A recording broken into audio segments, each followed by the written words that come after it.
still sana mas jiro kana ni account khiyarra malaga fayda mun dando right gizem man hidarra gabbahu nama birat hinda wala muazifin da wala muaz assalamu alaikum naga abda khaya bro ana afsi wallo rim be khayna aw garu mana khiya da man radiga mujrati man hidarra im be khonna lalinje nama birat hinda wala khonna lali ato bales khiyam ya hamto wali akaban khonna lali bro wan brana ngode ni jan khonna lali muaza sirra jira do fen silaletin jira yokan sambo si debi se si da waletin jira nanajo at least obele sakanatin qaba tigale ani badi namarat ra wode fi kan ra wadin qabu wan itti amane fi wanin barbadu dubbadu fen wonto khonun dinar rage man hidati gabbe media ranin bade wanne biraha hafuti akan gabbe he ummata khiyatin dubbanen godan enyu malta tena jenjuru namni kristana yo kan protestanti yo kan waqe fatara khalfe kasna goden jiru tehe wanni sunundi haga arran tana account saibota khiyar rayin fayda mujrayin sinje gamman rabir le mana murti diadetin wanni te sunna imame sigalemi sera amman hidar rayle be mo so amani ngode ma wanni dila kana anete koni malini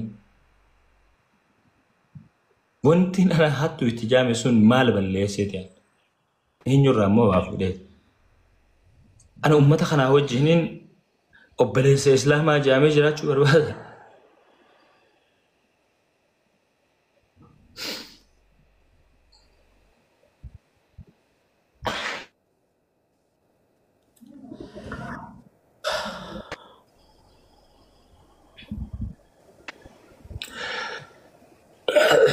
anyway ani homa isana ram fedu akana mati hagen jira chu kabu jira detin jira se anen dira kana arsene version duini halan ke sejuruto annasar khran jippe nin sadarka ilmi nama khun rajulul lale murti malte je namina gafati yo namalamate agalo to mo kaisani ya mu barbadu namalam khana gafate na iyafate sababni wan sani hundi esraka khiyat moni beit sirriti sundi ni beitan mal raka khe esatti mala kangol ni beitan badin ki yesan ture qabenya sabame manilen wanni me kanaraste kun hunda ofse akel madira dargegesa ani wanin kana wanin muaz muhammadi dawale yamef yotika namnin anda walef ni ram fade lamma fa alex taye asrajal khanu magalgala khana wan barbade media khan rate ana chat ture alex manan radiga mude ma khonna la li rabbi jay hiriyan kabusi khamana khiye gale be khusi khamana khiye khana qogame ka be khusi khot muaz nafsi wallula wallula san rabbi fa chakhay khot tuti halan kaysa jirun la li ganda gutu manadi gujrani meshu matan le nagar gartu namni anjin isani khana bira ituma disi ume numa disi imma ubalis islama bagadi imte ar yodi katega tarasadi afur muaz fi alex wa fi post golani jira akanatina ani halin ke fi jiru ala kana namni ak khiyar rabsa me fi tikfa min jiru namni amanti bira khalu fi takabiyata kofna arabs muaz qofni akadubatu fin nindu bada sarana khna je comment gori adubatu khiji baje وانا ما قد اجر تخن ما اسرتي غرتي حركسي والقبسي سني وني جتو في خنا خنا اوسونغو ني دورا فيلنا خيتي وان فيتي قولو دنتي سمرتي اوسو انا وجي تراتك مريتي هاسويتي نتي تولا يو سيفين كان نجتي سميرغا خيتي يو سوني باتي خلو انا فمارا كون ابو اني ديبين ان تشينين سي ديبسو حمزه وان فيتي نا ديبس yo haya nanjette sibira jirti murti na dagay sun haya sinja amza na gefado an huma barbadi amantu da kai sambani annama bareda na ada fin balu lakki ani mana bareda na kai sambani da wanta kana ubada mubarak awale sheikha wanta kana ubada shi ani wanta ko namar re akandu fe waninjen namni murtitu kristana te tani akkel mar ragasat ililli ta kana kan ta yo asjala jiratan blokini singora khain arge wa kayo singa patanje completely amantii tanaan jijjiirrachuu barbaada. Maaliif?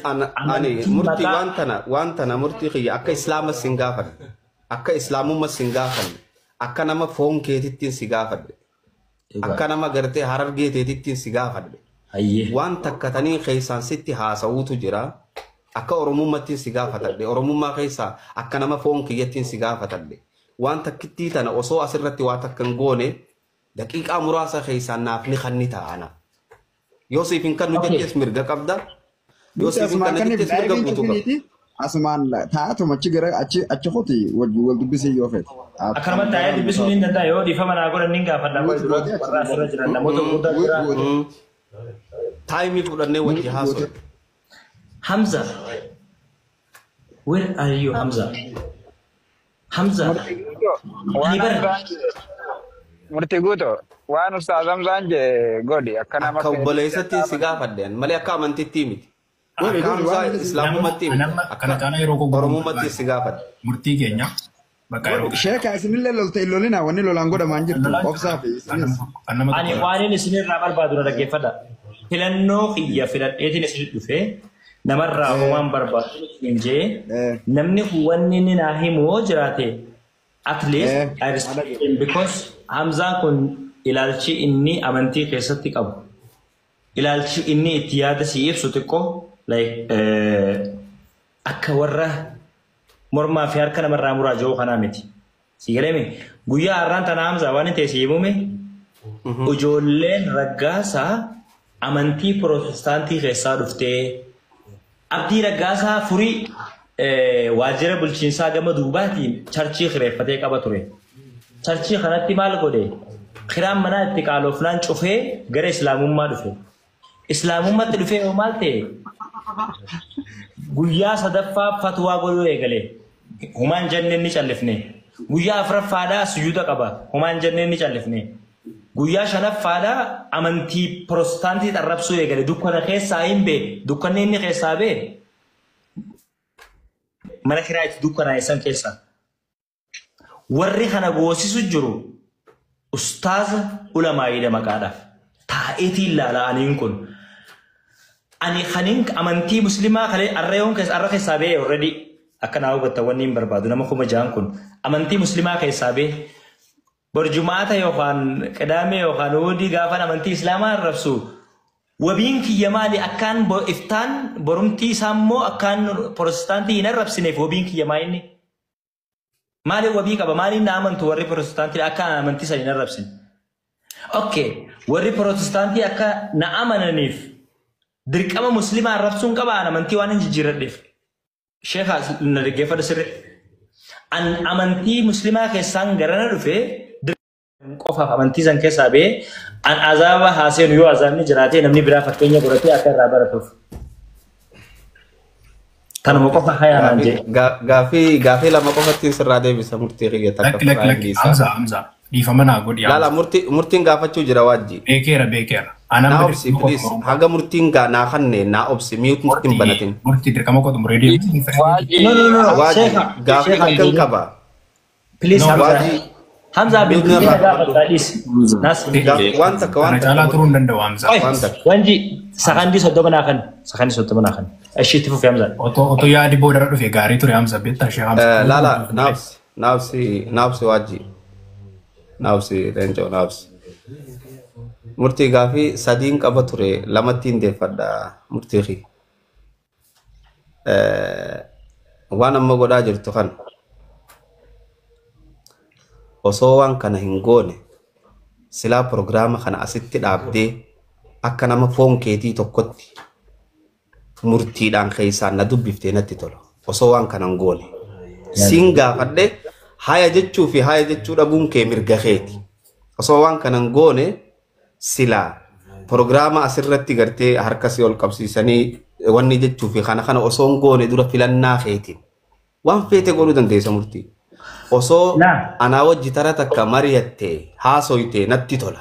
Yoo siifin kan na jettees mirga keeti.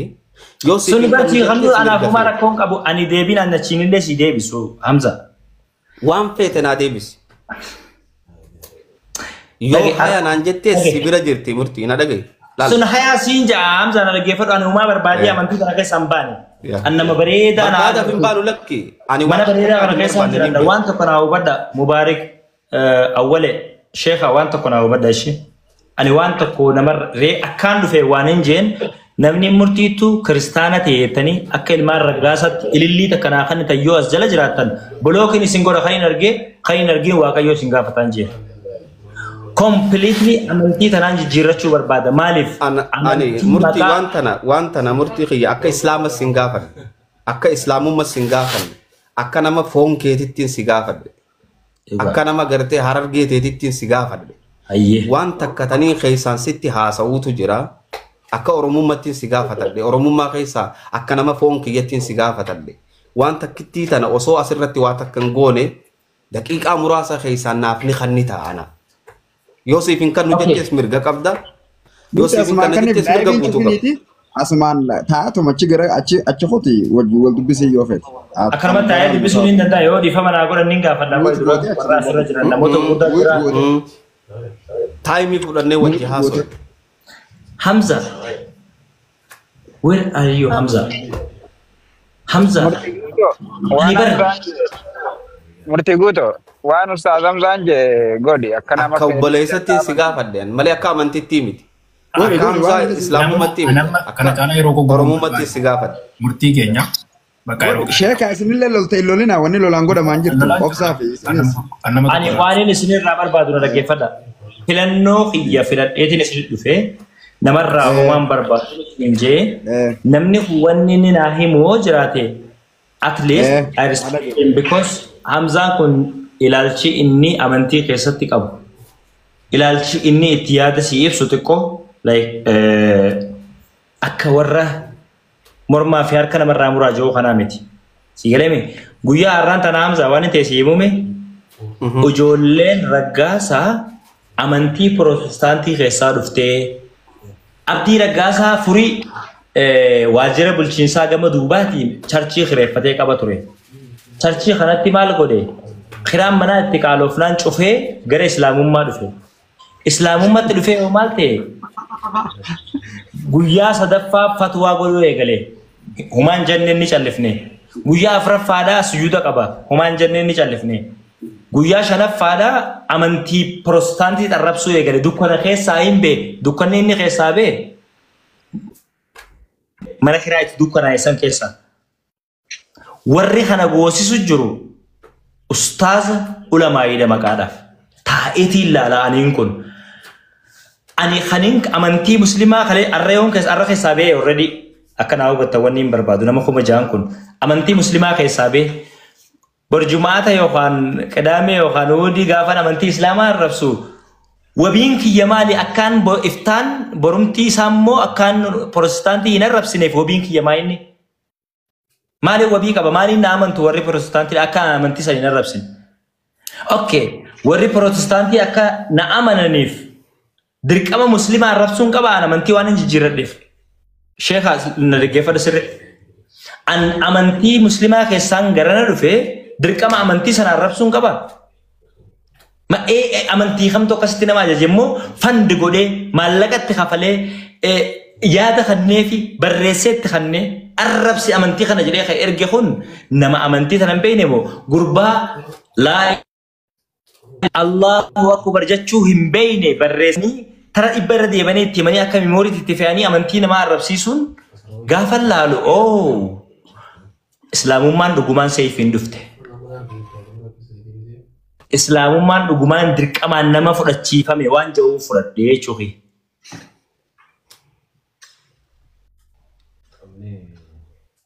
Ifu waan Hamzaan sin jee godhi dhaggeeffadhume yeroo kannii fi kun jarjaran barbaachisu simachuudhaaf sin jarjaran isin langizee inni bilchaatetti isin wayya sheeka waangelaatiin baa. Anjarjaree miti Hamzaan keenya. Ani murtii ammallee mirga qabaa ana koo obboleessa isarra guddaatti akka gartee nama kiyyattiin isatti dubbachuu fadha kophatti. Waa takka osoo asirratti murteessine. Sii galee boru tanaan barbaada murtii kiyya. Waa takka osoo murteessine waa takka osoo hin jenne. Miki ni jiraatu. Miki ni bee. Okay, Slaaween itti himuu barbaade. anin akkamitti natti himamaatiin as ga'ee taa'amsa. Amantiin Pirotestaantii addunyaa kanarratti hin uumamne. Qamadii wajjin biyya kana dhuftee amantiin Pirotestaantii hin jirtu. Si galeemi akka xilaatatti natti himamee guddadee. Directly blocking si godha namni irratti godha. Saniin dhaggeeffadhee as ga'e. So Hamza, Ustaz Hamza, warri ginatti fidaa jira by the way. Yeroo hedduu namoonni godhaa jira. Dhaggeeffadhu wanni si himu.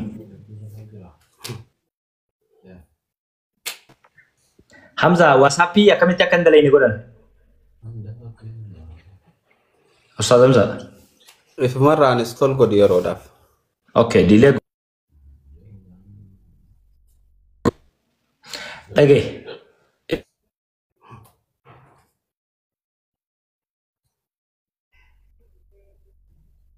Sin dhaga'u murtii sirratti walamu jiraan saase dhagayaan jiru anna bira.